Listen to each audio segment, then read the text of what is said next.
अगला घटनाक्रम में देखेंगे नासा के 30वें ह्यूमन एक्सप्लोरेशन रोवर चैलेंज में 2 भारतीयों ने पुरस्कार जीता।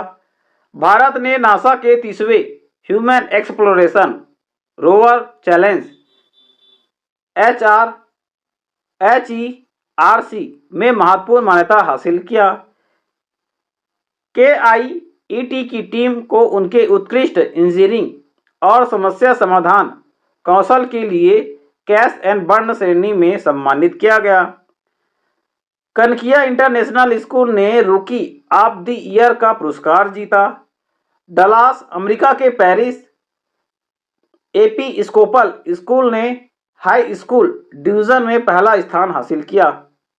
अगला घटनाक्रम एशियाई U20 athletics championship Hrithik Rathi ने डिस्क थ्रो में रजत पदक जीता। ऋतिक राठी दुबई में 2024 एशियाई U20 एथलेटिक्स चैंपियनशिप में डिस्क थ्रो में रजत पदक हासिल किया, जो 53.01 मीटर के सर्वश्रेष्ठ थ्रो के साथ भारत का पहला पदक है। उनकी उपलब्धि ने भारत की पदक तालिका में उछाल ला दिया है। पिछली चैंपियनशिप में भारत ने कुल मिलाकर 19 पदक जीतकर तीसरा स्थान हासिल किया था, जिनमें 6 स्वर्ण पदक थे, जो एथलेटिक्स में देश की बढ़ती ताकत को दर्शाता है। रणदीप हुड्डा को लता दीनानाथ मंगेशकर पुरस्कार से सम्मानित किया गया। मुंबई के दीनानाथ मंगेशकर नाट्यगृह के एक समारोह के दौरान अभिनेता रणदीप हुड्डा को लता दीनानाथ मंगेशकर पुरस्कार से सम्मानित किया गया। यह पुरस्कार हर साल केवल एक व्यक्ति को दिया जाता है जिसने राष्ट्र और उनके लोगों और समाज के लिए अग्रणी और अनुकरणीय योगदान दिया हो। मास्टर दीनानाथ मंगेशकर स्मृति प्रतिष्ठान चैरिटेबल ट्रस्ट इस पुरस्कार समारोह का आयोजन करता है। अगला घटनाक्रम में देखेंगे कि अंतर सरकारी वार्ता समिति INC4 की बैठक में ओटावा में आयोजित किया गया। 2022 में संयुक्त राष्ट्र संकल्प UN रेसोल्यूशन प्लास्टिक प्रदूषण को समाप्त करने के लिए कानूनी रूप से बाध्यकारी उपकरण विकसित करने के लिए एक INC के निर्माण का आदेश देता है। भारत 5.5 मिलियन टन एकल उपयोग प्लास्टिक कचरे में योगदान देने वाले तीसरे स्थान पर है। बेसेल कन्वेंशन खतरनाक अपशिष्ट प्लास्टिक की आवाजाही और निपटान को नियंत्रित करता है। समुद्री अपशिष्ट पर वैश्विक साझेदारी समुद्री अपशिष्ट को कम करने का कार्य करती है। सर्वोच्च न्यायालय फिल्म के ट्रेलर कमिटमेंट नहीं बल्कि चर्चा निर्माता है। प्रमोशनल ट्रेलर एक तरफा होते हैं जिन्हें केवल टिकट बिक्री को बढ़ावा देने के लिए डिजाइन किया जाता है।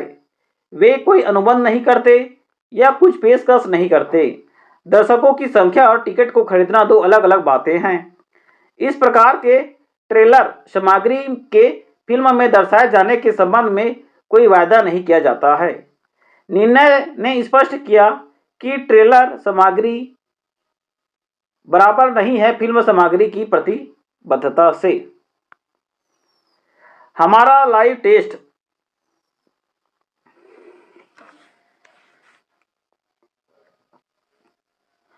अगला जो घटनाक्रम है जिसमें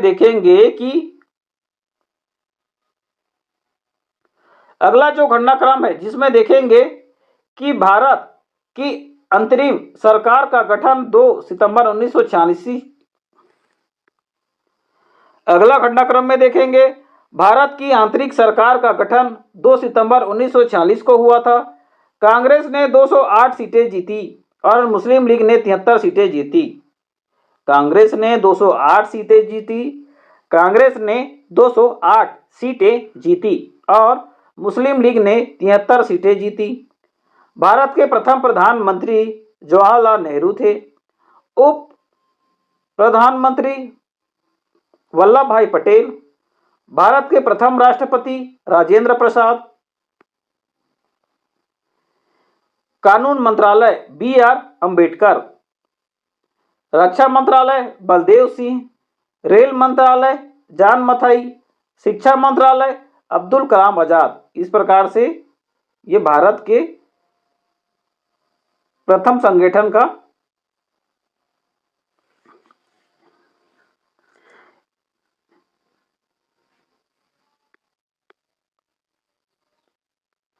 रेजर पे ने एयरटेल पेमेंट बैंक के साथ साझेदारी की, यूपीआई स्विच को लॉन्च किया। रेजर पे ने तीव्र सुगम लेनदेन के लिए एयरटेल पेमेंट बैंक के साथ मिलकर यूपीआई स्विच लॉन्च किया। इससे लेनदेन की सफलता दर 4 से 5% तक बढ़ गई और चरम समय की मांगों को पूरा करते हुए 10,000 टीपीएस तक संभाल सकता है। इसने डिजिटल भुगतान में दक्षता का वादा करते हुए व्यवसायों के लिए यूपीआई नवाचारों तक 5 गुना तीव्र पहुंच तक लक्ष्य रखा है। रूड ने बार्सिलोना ओपन जीता। रैबाकिना ने स्टटगार्ट में WTA प्रतियोगिता जीती। नॉर्वे के कैस्पर रूड ने स्टेफानोस सितसिपास को हराकर बार्सिलोना ओपन जीता। उनके करियर का सबसे बड़ा खिताब है। नॉर्वे के कैस्पर रूड ने स्टेफानोस सितसिपास को हराकर बार्सिलोना ओपन जीता। उनके करियर का सबसे बड़ा खिताब है। 3 बार के ग्रैंड स्लैम उपविजेता रूड ने इससे पहले 10 एटीपी टूर खिताब जीते थे। कखाज कजाक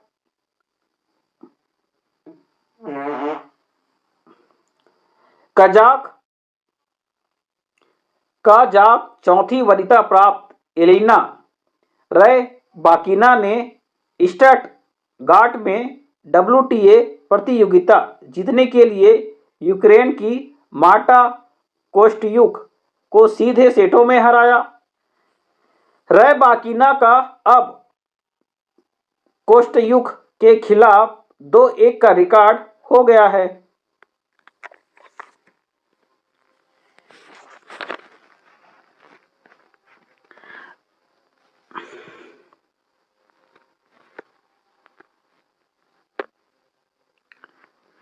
अगला घटनाक्रम जबर्ग लेडीज ओपन 2024। दीक्षा डागर संयुक्त रूप से तीसरे स्थान पर रही। दीक्षा डागर जबर्ग लेडीज ओपन के तीसरे स्थान अर्जित कर चुकी है। उन्होंने बैक नाइक में 3 अंडर 70 के स्कोर के साथ 4 बड्डी लगाने के बाद लूना सेब्रोन गेल्मस की बराबरी कर ली। उनका कुल स्कोर 9 अंडर 283 है।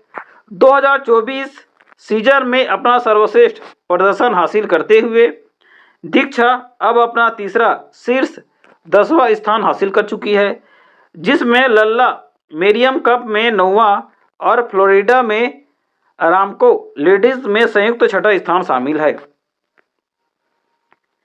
इंडियन बैंक टाटा पावर ने सौर ऊर्जा अपनाने के लिए समझौता किया।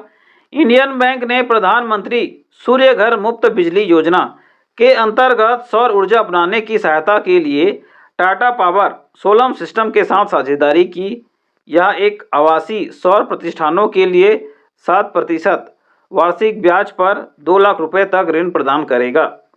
3 किलोवाट से 10 किलोवाट के बड़े सेटअप के लिए बैंक 20% मार्जिन की आवश्यकता के साथ 6 लाख रुपये तक के अनुरूप वित्त पोषण समाधान प्रदान करेगा। 2023 में भारत चौथा सबसे बड़ा सैन्य खर्च करने वाला देश है। किसका रिपोर्ट है? SIPRI सिप्री का रिपोर्ट है।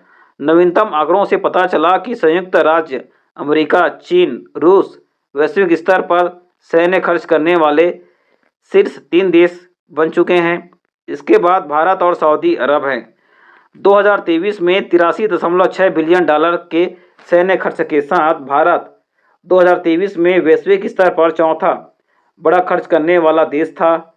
यह ताज़ा report Swedish think tank Stockholm International Peace Research Institute SIPRI की है। भारत ने स्ट्राइक रेंज की एयर लॉन्चिंग बैलिस्टिक मिसाइल का परीक्षण किया।